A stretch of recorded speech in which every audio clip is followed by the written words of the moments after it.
Science versus commerce, आप उसके लिए क्या बोलना चाहोगे कि ऐसा है कि साइंस आफ्टर कॉमर्स में आने के बाद मैं ये बोल सकती हूँ of course science is easy. तो उसके बारे में थोड़ा हम जानना चाहेंगे कि आप कैसे वो उस जर्नी में आपने कैसे ये फॉर्म स्टार्ट किया? एज आई सेड कि 2004 में मैंने हाँ जी। सीए क्लियर किया। I was working with multinational companies में। मैंने जॉब छोड़ के अपनी ओन प्रैक्टिस स्टार्ट करी 2006। So ma'am 2006 versus we can say after 2020, तो क्या अभी भी आपको लग रहा है कि जो हमारा वो जेंडर को लेके जो प्रेफरेंसेस है वो अभी कुछ चेंज हुआ है?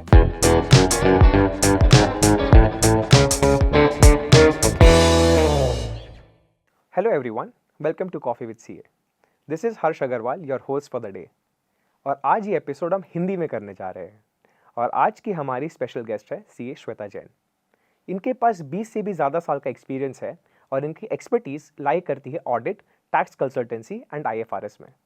तो आइए इनके बारे में और इनकी उपलब्धियों के बारे में और जानते हैं। सो नमस्ते and warm welcome to coffee with CA Shweta ji. नमस्ते। आपका जो करियर स्पैन है it's going for more than 20 years now, so what do you want to say on that? If you are asking about the experience, तो when I look back ऐसा लगता नहीं है कि 20 इयर्स हो चुके हैं।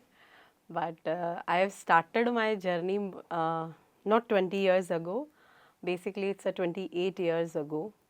95, 96, I have joined this profession.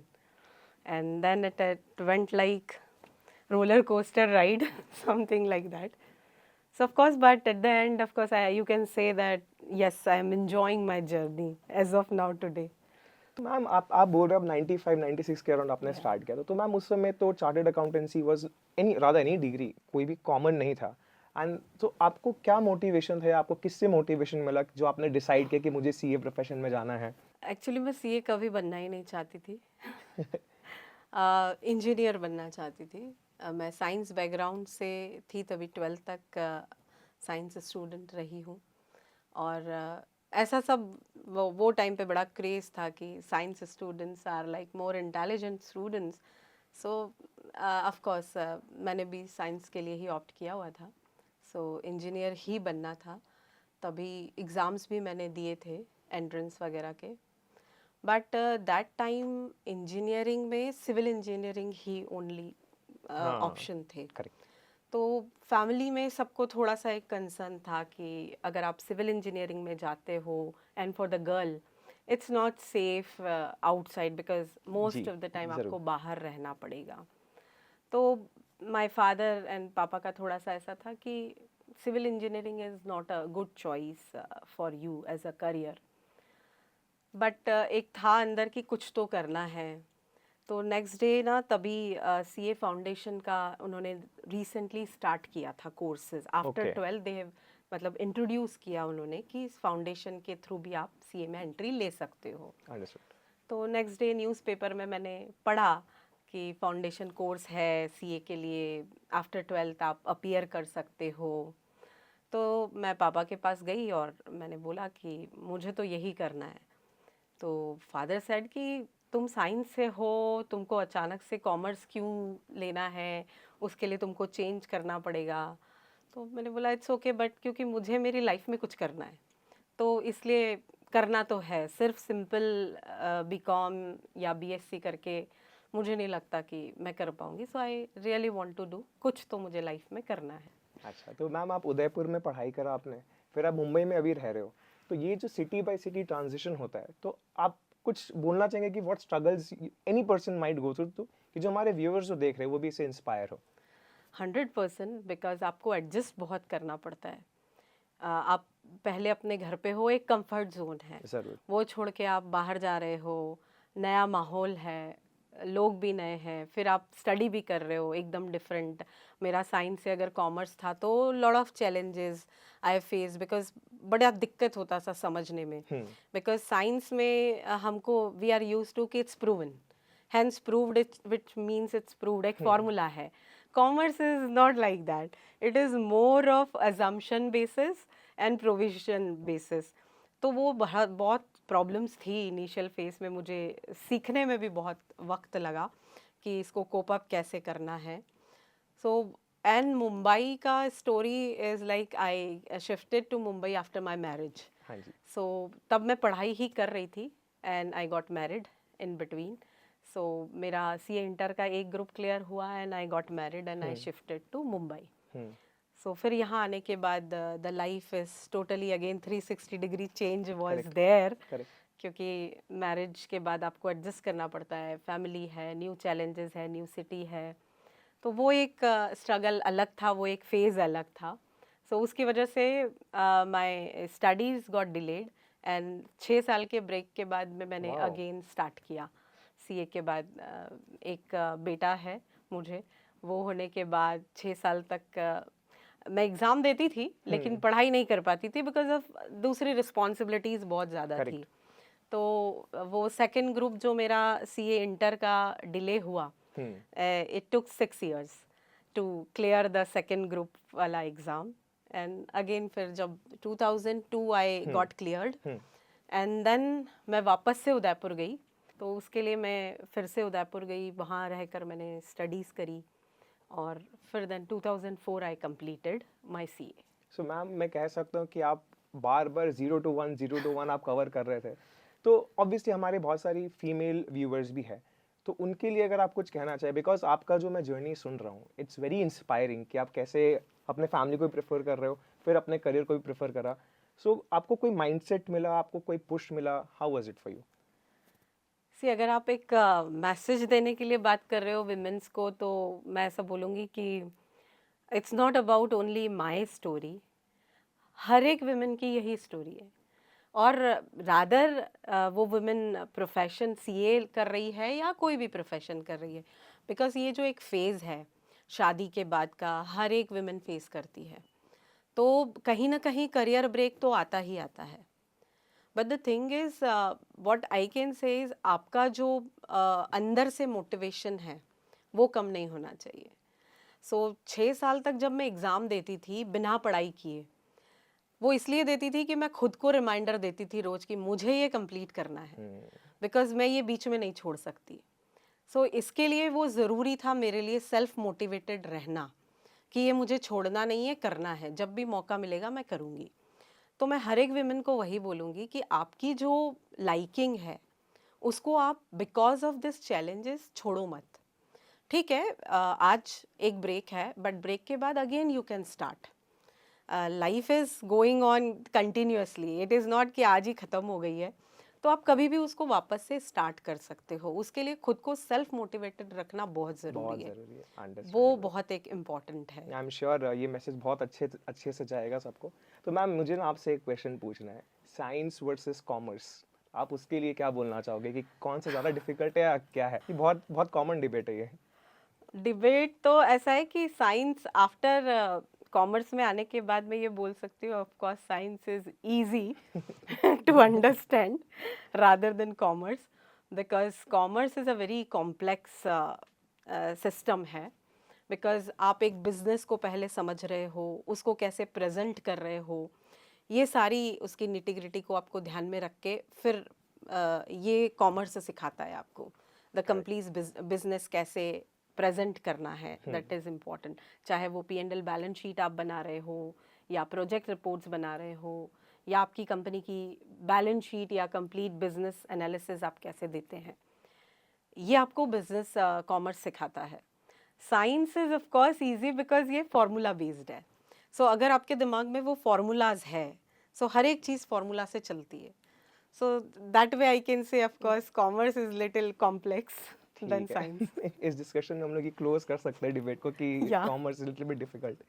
तो मैम जैसे अभी आप आपके खुद के फर्म को 20 साल से ऊपर हो गए, तो उसके बारे में थोड़ा हम जानना चाहेंगे कि आप कैसे वो उस जर्नी में आपने कैसे ये फर्म स्टार्ट किया? एज आई सेड कि 2004 में मैंने CA क्लियर किया. उसके बाद 2 साल तक मैंने जॉब किया है. I was working with multinational companies में, कनाडा टैक्सेशन में मैं काम कर रही थी. But somehow because of family और बेटे को और सब मैनेज नहीं हो पा रहा था, तो आई क्विट. मैंने जॉब छोड़ के अपनी ओन प्रैक्टिस स्टार्ट करी 2006 में. सो जब ही स्टार्ट करी थी तब अकेले एज अ प्रोप्राइटरशिप स्टार्ट करी. एंड देन धीरे धीरे आज हम लोग इस अ पार्टनरशिप फर्म है, 7 लोग हैं, साथ में काम कर रहे हैं. और कॉरपोरेट से मूव करके प्रैक्टिस स्टार्ट करना और भी डिफ़िकल्ट था, because corporate mindset is totally different and practice में इज़ बहुत लेजी है। एवरीवन लाइक क्लाइंट बोलो आप, स्टाफ बोलो, the whole system is like little थोड़ा सा स्लो डाउन होता है। तो वो एक चैलेंज थे। और फिर क्लाइंट लेके आना, आई रिमेंबर दैट मेरे को मेरा फर्स्ट कॉरपोरेट क्लाइंट क्रैक करने के लिए 6 महीना लगा, उसको ये समझाने में कि मैं भी सेम क्वालिटी डिलीवर कर सकती हूँ जो एक मेल लीडिंग फर्म कर सकती है। ये मेरा फॉलोअप क्वेश्चन होने ही वाला था, बट आप कंप्लीट करिए, मैं उस पे आता हूँ। सो बिकॉज जनरल माइंडसेट ऐसा शायद पहले, बिकॉज वो टाइम पे जब मैंने स्टार्ट किया था तो लोगों को एक हेजिटेशन होती थी कि फीमेल है, कितना टाइम दे पाएगी, फुल टाइम काम करेगी नहीं करेगी, दूसरे चैलेंजेस होंगे तो सेम क्वालिटी भी डिलीवर होगी या नहीं होगी। तो प्रॉबेबली वो सारे उनके दिमाग में माइंडसेट में वो लोग रहते होंगे। सो उनको लगता होगा कि हम कैसे बड़ा एक काम दे सकते हैं, एक असाइनमेंट। तो देन वहाँ पर थोड़ा सा एक चैलेंजेस था उनको कन्विंस करना कि मेरे पास भी टीम है, I can manage the things, forget about मैं फिजिकली जाऊंगी या नहीं जाऊंगी, बट काम आपका हो जाएगा। एंड देन फिर उन्होंने मुझे एक पायलट प्रोजेक्ट दिया कि आप ये करके दिखा हमको दीजिए, अगर इफ़ वी सेटिस्फाइड देन हम देंगे। And then after that they were completely was बहुत अच्छा था एंड हम आप ही के साथ काम करेंगे, that way that was the response. 100% ma'am. So ma'am देखिए 2006 की दौर की बात करें, अगर उस समय ये टेक्नोलॉजी या डिजिटलाइजेशन वाज नॉट इनटू फोरे, उस समय इतना पॉपुलर नहीं था ये। तो उस समय जब आप ये स्ट्रगल फेस कर रही थी, एक मुझे ये जानना है कि आप अपने आप को कैसे मोटिवेटेड रख रही थी, कि जैसे आपने कहा 6 मंथ्स तक आपने कुछ नहीं पाया, तो हर दिन आप कैसे उठ रहे थे, आप क्या फेस कर रहे थे, तो उस पर थोड़ा सा अगर आप हमें बता सके। जब कुछ नहीं था ना, तब मैं रोज रिसर्च करती थी अच्छा। गूगल पे कि कैसे ले सकते हैं और क्या अपॉर्चुनिटीज़ है, मैं और क्या क्या कर सकती हूँ विद इन माई लिमिटेशंस। कि अगर मैं पूरा 12 घंटे काम नहीं कर सकती, बाहर नहीं जा सकती, तो मैं 6 घंटे में मैं क्या क्या कर सकती हूँ, क्या डिलीवर कर सकती हूँ, क्या अपॉर्चुनिटीज़ मुझे मेरे नियर बाय में मिल सकती है। जो मेरे पीयर्स थे, जो सीएस थे जिनसे मैं मिलती थी, मैं उनसे बात करती थी कि आपके पास कोई असाइनमेंट है तो मुझे दे दीजिए, I will deliver on your behalf, आपके ही फर्म में काम करके मैं दे सकती हूँ। अच्छा। So that's how I have tried to survive वो पीरियड में, कि जब तक अपने को कुछ अच्छा बड़ा अपना खुद का नहीं मिल जाता, तब तक वो भी काम मैंने किए हैं वैसा। अच्छा। ताकि अपने ही क्लोज लोगों से एसोसिएट्स होके, पीयर से एसोसिएट होके भी काम कर सकते हैं। ओके। सो मैम 2006 वर्सेस से वी कैन से आफ्टर 2020, तो क्या अभी भी आपको लग रहा है कि जो हमारा वो जेंडर को लेके जो प्रेफरेंसेस है वो अभी कुछ चेंज हुआ है, कि आप कुछ बदलाव लाना चाहते हैं? सी पर्सपेक्टिव ऑफ कोर्स उतना ज़्यादा रिजिड तो नहीं है, लेकिन still it is there. Because एक वो जब आप किसी विमेन प्रोफेशनल को हायर करते हो तो सबके दिमाग में एक चीज़ तो रहता है कि स्टेबिलिटी कितनी रहेगी। अच्छा। If she is not married, तो उनको लगता है कि शादी होने के बाद ये 6 महीने में छोड़ के चली गई, तो अगर 6 महीने में इसकी शादी हो जाती है, तो एक बैक ऑफ द माइंड वो चीज़ें रहती है कि हम अगर कोई बड़ा असाइनमेंट दे रहे हैं, और हमारे प्रोफेशन में ऐसा नहीं है कि सिर्फ 2 दिन का काम है या आपने आज दे दिया कल ख़त्म हुआ परसों दूसरा नया ईयर काम लॉन्ग देंगे। होता है, हाँ। हमारा पूरा ईयर बाय ईयर चलता है। और अगर हम किसी को ट्रेंड कर रहे हैं, तो 1 साल अगर मैंने किसी को मेरे अंडर ट्रेन किया है, तो मैं ये एक्सपेक्ट करूँगी कि वो अगले 3 साल उस प्रोजेक्ट पे रहे, सो एटलीस्ट वो क्वालिटी डिलीवर कर पाएंगे। अच्छा। तो वो एक बैक ऑफ द माइंड मुझे ऐसा लगा कि रहता है जब कोई भी विमेन प्रोफेशनल्स को हायर करते हैं। बट फिर भी कम है, पहले जितना नहीं है आज, पर फिर भी थोड़ा बहुत ये मुझे ऐसा लगता है अभी भी है। Nice, nicely put ma'am. So ma'am जैसे आपका एक्सपर्टीज़ है tax, audit and IFRS, right? So वो आपने क्यों चुना, या what led you to take that particular decision? मैंने जब जॉब किया था तब ऑफ कोर्स मैंने टैक्सेशन में मैं थी। और जब आप अपनी प्रैक्टिस स्टार्ट करते हो तो सबसे इजी काम जो आपको मिलता है वो टैक्सेशन का ही मिलता है। अच्छा। कि ITR तो मैंडेटरी है, एवरी ईयर है, और तभी सर्विस टैक्स वैट हुआ करता था। जो कंप्लायंसेस होती है, मंथली Correct. कंप्लायंसेस है, तो ये काम आपको इजीली मिल जाता है. सो दैट्स हाउ वो हमने लिया. फिर जब मैं अपने पीयर्स के साथ में काम करती थी तो उनको ऑडिट में बहुत हेल्प चाहिए होती थी, बिकॉज ऑडिट के लिए दे नीड कि एक कोई अच्छा क्वालिफाइड चार्टर्ड अकाउंटेंट हमको चाहिए, सो बेटर प्रेजेंटेशन दे सकते हैं, टीम को लीड कर सकते हैं. सो मैंने मेरे स्टार्टिंग जर्नी से ही वही काम किया. Okay. तो धीरे धीरे उसमें एक्सेल किया तो वैसे भी मज़ा आने लगा. And audit is just like an investigation, तो आपको मज़ा आता है करने के लिए. ज़रूर. मैम IFRS में थोड़ा सा अगर आप हमें थोड़ा और लाइट दे सके कि how do we do it और what's the clauses behind it. See IFRS, अगर हम इंडिया की बात करें, हाँ जी. IFRS is a global reporting हाँ जी. स्टैंडर्ड. तो इंडिया में हमने 2017 के बाद इसको अडॉप्ट किया है. ओके. उसके पहले हम इंडियन अकाउंटिंग स्टैंडर्ड्स फॉलो कर रहे थे, जो अभी भी है. लेकिन इंटरनेशनल स्टैंडर्ड्स फॉलो करने के लिए हमने 17 के बाद से कुछ सेलेक्टेड कंपनीज में एप्लीकेबल किया है. उसकी रिक्वायरमेंट ऐसी थी कि अगर आपको ग्लोबली जाना है तो आपके जो फिनेंशियल्स हैं वो आपको ग्लोबल पिक्चर देना चाहिए. अगर हम इंडिया के स्टैंडर्ड्स फॉलो करते हैं तो वो हमारा पर्सपेक्टिव आता है, नॉट नेसेसरी कि यूएस वाले भी सेम स्टैंडर्ड्स फॉलो कर रहे हैं. अच्छा. तो अगर कोई इन्वेस्टर दो बैलेंस शीट को कंपेयर करना चाहता है, यूएस की और इंडिया की, तो वो नहीं कर पाएगा, बिकॉज यूएस इज फॉलोइंग कुछ और standard and we are following some other. तो we both are not on the same page. So global investor भी एक कंपैरेबल मिले उनको, कि वो भी अगर इंडिया में उनको इन्वेस्ट करना है तो वो कर सकते हैं. तो उसके लिए भी ज़रूरी था हमको ग्लोबल स्टैंडर्ड फॉलो करना, to give them a clear picture और कंपैरेबल फिनेंशियल्स देने के लिए. एक वो नेसेसिटी थी तभी. और ये भी था कि हम सब धीरे धीरे अगर एक same set of standards follow करें, हाँ जी. तो कंपनीज के लिए भी इजी होता है. सेपरेट सेपरेट स्टैंडर्ड्स उनको नहीं फॉलो करने पड़ेंगे. और IFRS is growing like more than 180 countries, जितना मुझे पता है countries are following. So that's how India ने भी उसको अडॉप्ट किया. सो मैम जैसे आपने बोला कि आप टेक्निकल बैकग्राउंड से हो, तो काफ़ी सारे हमारे चार्टर्ड अकाउंटेंट्स होंगे जो नॉन टेक्निकल बैकग्राउंड से होते हैं और जो आज के ज़माने की सॉफ्टवेयर्स है या नए नए टेक्नोलॉजी आ रहे हैं, तो उसमें उन्हें रूबरू होने के लिए आपके हिसाब से चैलेंजेस रहेंगे या नहीं रहेंगे from a technical versus non technical point of view. अगर हम अर्लियर डेज की बात करें तो अकाउंटिंग व्हेन मैन्युअली था, सब कुछ पेपर बेस्ड प्रोसेस था. सो मैंने तो वो एरा भी देखा है जब हमने स्टार्ट किया था आर्टिकलशिप तब से. और आज हम बात कर रहे हैं अकाउंटिंग भी क्लाउड अकाउंटिंग हो रही है. ऑडिट टूल्स के थ्रू बहुत इजीली हो सकती है. तो चार्टर्ड अकाउंटेंट आज की डेट में नॉन टेक्निकल बैकग्राउंड से हो ही नहीं सकता, बिकॉज उसको सूनर और लेटर टेक्नोलॉजी तो अडॉप्ट करनी ही पड़ेगी अगर वो रियली ग्रो करना चाहता है तो.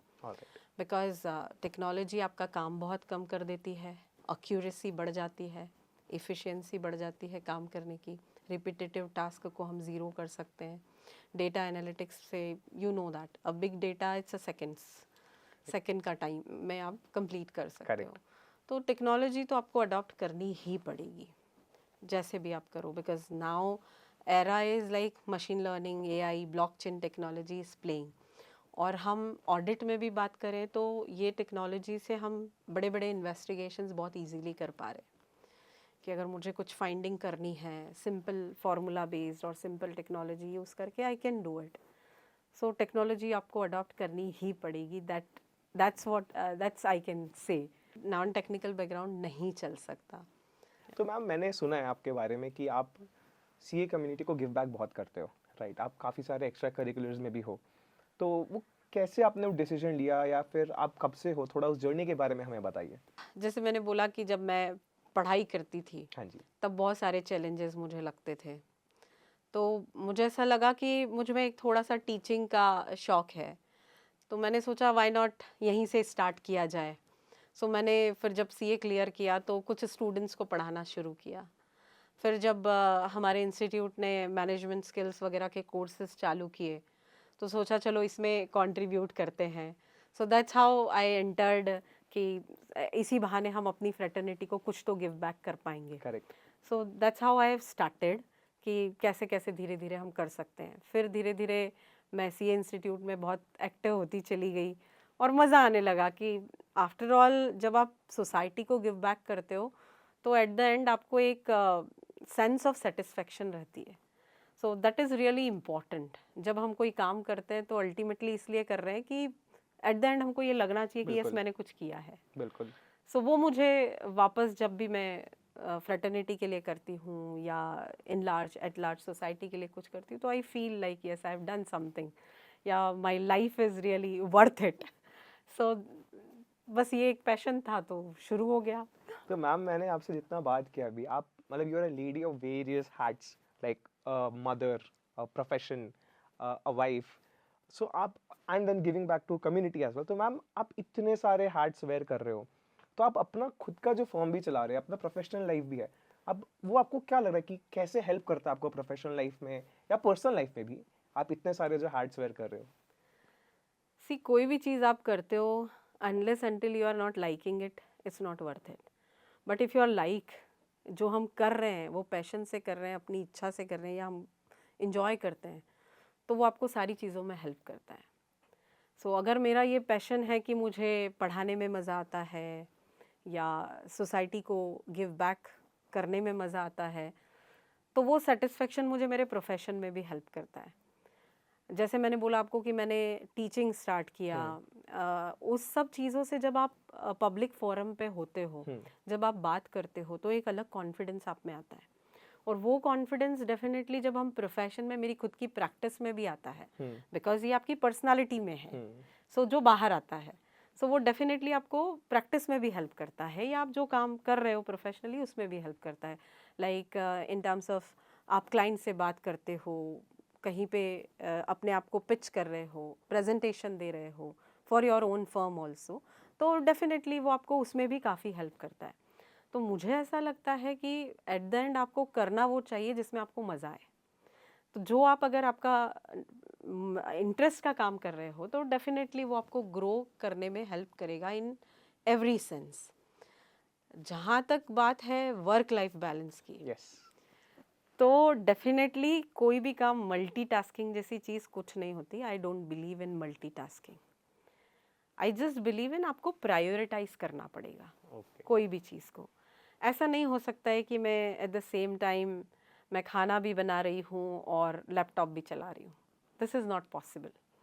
सो मुझे प्रायोरिटाइज करना पड़ेगा कि अगर मेरा ऑफिस का काम है पहले तो मैं पहले लैपटॉप चला सकती हूँ, उसके बाद खाना बना सकती हूँ, या मेरा डिनर का टाइम है तो पहले मुझे खाना बनाना है उसके बाद मैं लैपटॉप चला सकती हूँ. So this is how you can manage the things. Very well put, ma'am. So, ma'am, you got the award for best women CA of the year as well. तो उस जर्नी के बारे में, when you were receiving that award, आपको क्या feel हो रहा था कि आपने इतने साल की जो मेहनत करी, 0 to 1, 0 to 1, 1 to 9.99 आप गए हो. So, was it fulfilling for you? See, frankly, अगर मैं बोलूँ तो I was not prepared for that because that award was just एक मेल आया था कि नॉमिनेशंस अगर आप करना चाहते हैं तो ये अवार्ड के लिए नॉमिनेट कर सकते हो. एंड मेरे पार्टनर्स ने वो मेल देखा, उन्होंने सोचा कर देते हैं, मैडम तो वैसे भी एक्टिव है, तो उन्होंने फॉर्म वॉर्म फिलअप करके भेज दिया.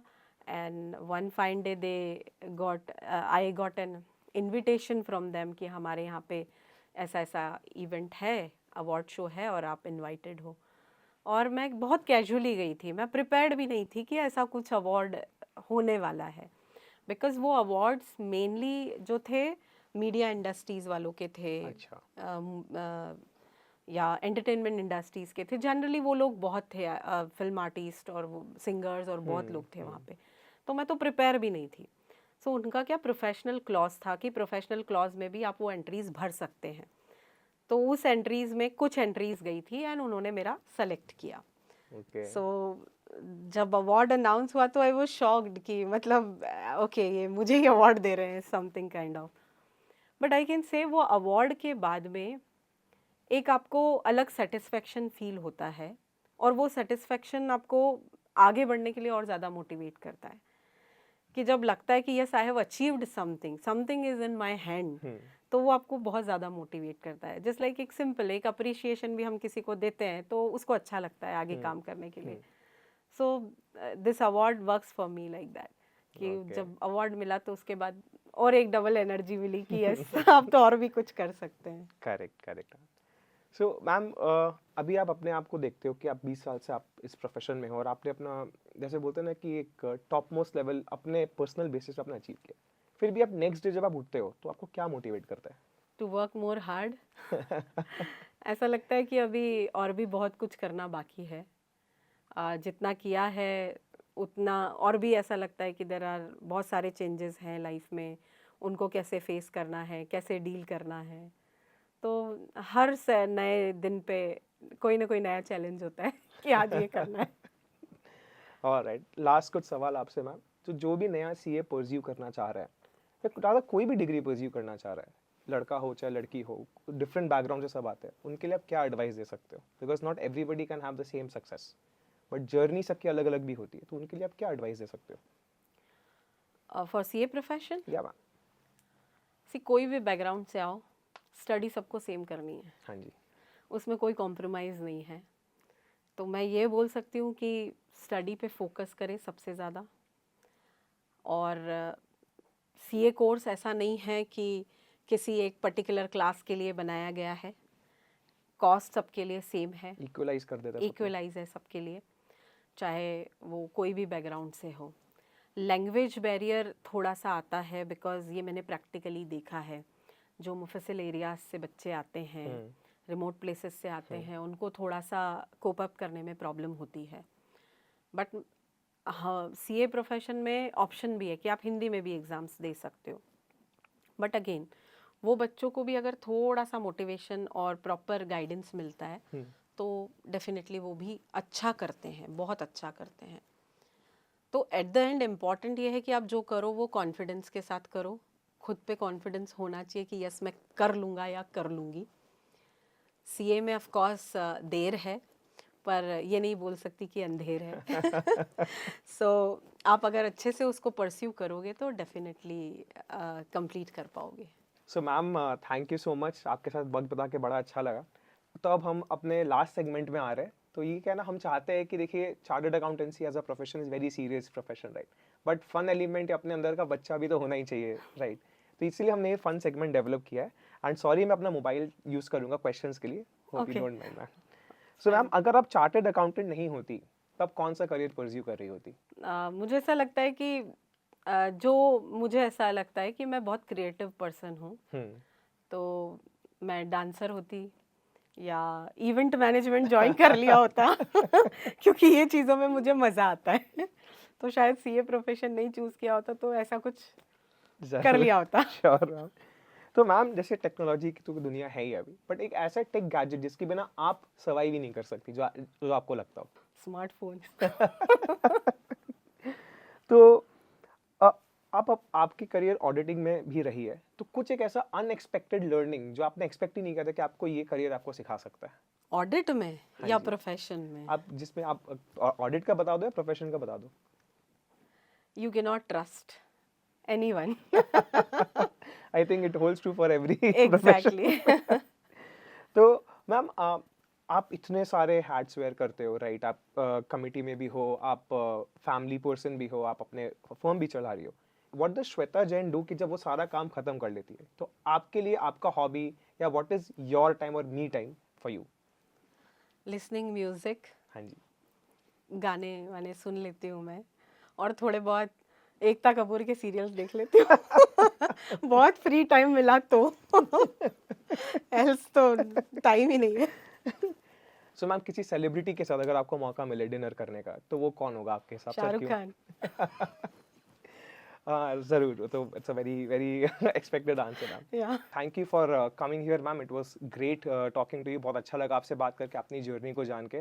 तो आपको भी थोड़ा नॉस्टैल्जिक फील हुआ होगा ज़रूर। Yes, and I really enjoyed, बहुत अच्छा लगा ये कॉन्वर्सेशन करके, and I hope it went well और कुछ अच्छा ही आउटकम आएगा इसका।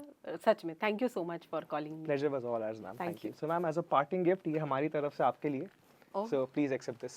thank you so much. Yeah. Thank you.